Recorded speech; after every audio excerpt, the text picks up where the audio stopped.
मलाड मुंबई के एक श्रोता कार्तिक भाई ने एसएमएस भेजा है और एक प्रश्न पूछा है, और जो प्रश्न है वो मुझे बहुत इमोशनल कर जाएगा।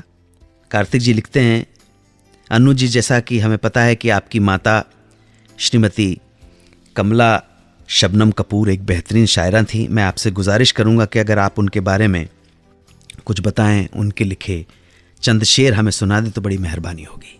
कार्तिक भाई, thank you so much, I am really touched. दिल के तारों को छेड़ दिया। अभी 20 मई को ही मेरी माताजी की चतुर्थ पुण्यतिथि थी। 2010 को 20 मई को वो चली गई। और मैंने शायद प्रोग्राम में आपको बताया भी कि मेरी मदर बंगाली ब्राह्मण थी। बंगाली ब्राह्मण होने के बावजूद वो उर्दू, पर्शियन, अरबिक की विद्वान थी। हर धर्म को उन्होंने नज़दीकी से देखा और आत्मसात किया। बाइबल पढ़ी, धम्मपद पढ़ा, गीता पढ़ी, तोरा पढ़ी, कुरान पढ़ा, और अपने बच्चों को उन्होंने कहा कि पढ़ो, अनुभव तो करो क्या लिखा गया है। और बहुत पहले उन्होंने लिखना आरंभ कर दिया। बंगाली होते हुए ज़रूर मैं मम्मी के, माँ के 2-3 शेर आपको सुनाना चाहूँगा। मेरी माताजी श्रीमती कमला चटर्जी शबनम कपूर। कोई तो हो एहसास का दर्पण, कोई तो हो एहसास का दर्पण, कोई तो हो एहसास का दर्पण, दीप जले या आँख हो रोशन, दीप जले या आँख हो रोशन,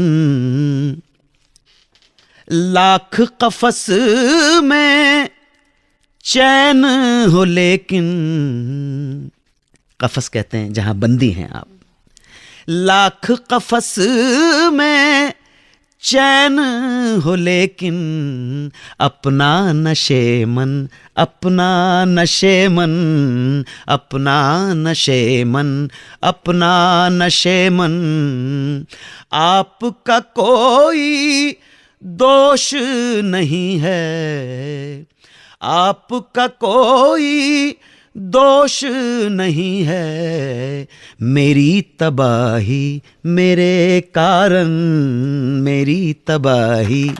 माँ का एक और शेर याद आ रहा है कि देने वाले ये तो बता दे, देगा कब तक ये अनजाने, देने वाले ये तो बता दे, देगा कब तक ये अनजाने, बन जाने की राह अकेली, मिट जाने के लाख बहाने, बन जाने की राह अकेली, मिट जाने के लाख बहाने। मम्मी ने गज़ल भी लिखी है, गीत भी लिखे हैं, दोहे भी लिखे हैं।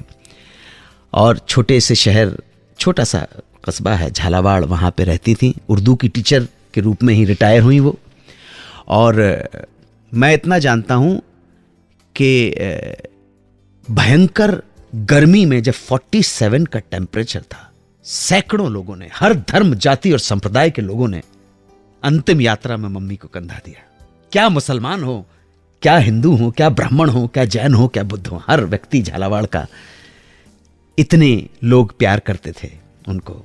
अगर मैं जब जाऊं तो मुझे इनके 10% मैंने कहा था आ जाएंगे तो मैं अपने आप को बहुत सौभाग्यशाली समझूंगा। मेरी मदर भारत की पूरी प्रतिमूर्ति थी। उनकी वजह से हमको वंदे मातरम सीखने को मिला। उनकी वजह से ही हमें पता पड़ा कि संस्कृत का उच्चारण हो, हिंदी का उच्चारण हो, अरबिक उच्चारण हो, फारसी का उच्चारण हो, वो सही कैसे बोलना हो, जो है उनकी देन है। मैं बहुत आभारी हूं कार्तिक जी कि आपने मेरी माता जी के बारे में पूछा। प्रार्थना करूंगा कि आप अपनी दुआओं में हमें और उन्हें जरूर याद रखें। जय हिंद, वंदे मातरम। आप सुन रहे हैं रेडियो का number 1 show Suhana Safar with Anu Kapoor, सिर्फ 92.7 बिग FM पर।